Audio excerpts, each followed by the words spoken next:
America ఇరాన్పై చేసిన ఓ దాడి ఇప్పుడు ప్రపంచమంతా కలకలం రేపుతోంది. మొట్టమొదటిసారిగా అమెరికా సీ డ్రోన్లను వాడి బందర్ అబ్బాస్ పోర్ట్ని ధ్వంసం చేయగా ఆ డ్రోన్ల పనితనం అలానే వాటి సామర్థ్యం గురించి ఇప్పుడు చర్చ ప్రారంభమైంది.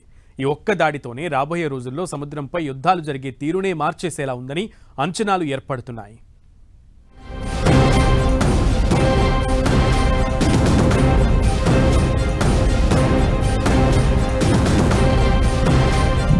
ఇరాన్ పై America surprise attack. First time sea drones attack. ఇక సాగరంపై జరిగే యుద్ధాల తీరే మారిపోతుందా?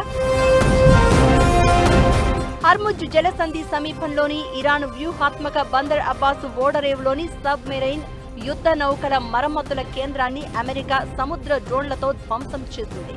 పౌర నౌకాయానానికి ముప్పు తగ్గించడం కోసం వాణిజ్య నౌకలపై జరిగిన దాడులకు ప్రతీకారంగా అమెరికా సెంట్రల్ కమాండ్ ఆధ్వర్యంలో ఈ దాడులు జరిగాయి. అమెరికా జరిపిన ఈ దాడుల కారణంగా ఇరాన్ దక్షిణ తీర ప్రాంతంలోని ఓడరేవు నగరాలైన సిరిక్, బందర్ అబ్బాస్, జాస్, కోనారక్, చాబహర్లలో భారీ పేలుళ్లు సంభవించినట్లు ఇరాన్ నిర్ధారించింది.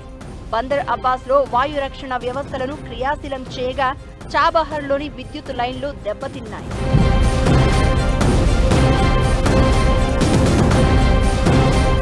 అమెరికా సైన్యం దాడి కోసం సముద్రపు డ్రోన్లను సెరిక్, బందర్ అబ్బాస్, జాస్క్ వంటి నౌకాశ్రయాలపై ఉపయోగించడం ఇదే తొలిసారి.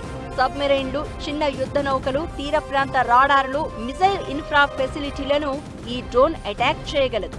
అమెరికా చేసిన ఈ దాడిలో కార్పెయిర్ అన్మాల్డ్ సర్ఫేస్ వెజల్స్ 3ని అమెరికా ఇలా తన దాడికి వినియోగించగా అమెరికా ఈ తరహా ఆయుధ వ్యవస్థలను వాడడం ఇదే మొదటిసారి.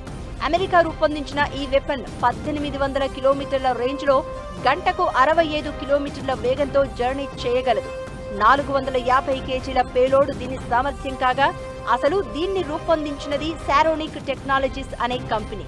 ఇందులో ఇంకో విశేషం ఏంటంటే ఇదే డ్రోన్ బోటులా వినియోగించి 2 పైలట్లను రక్షించింది. దీంతో రాబోయే రోజుల్లో సముద్రంపై దాడులు చేసే పద్ధతే మారిపోనుందని అంచనాలు నెలకొన్నాయి. ఎందుకంటే ఈ కార్పెయిర్ సీ డ్రోన్స్ ఓవైపు రెస్క్యూ ఆపరేషన్స్ చేయడంతో పాటు సుదూరంలో ఉన్న లక్ష్యాలను గురి తప్పకుండా ఛేదించగలగడమే కారణం.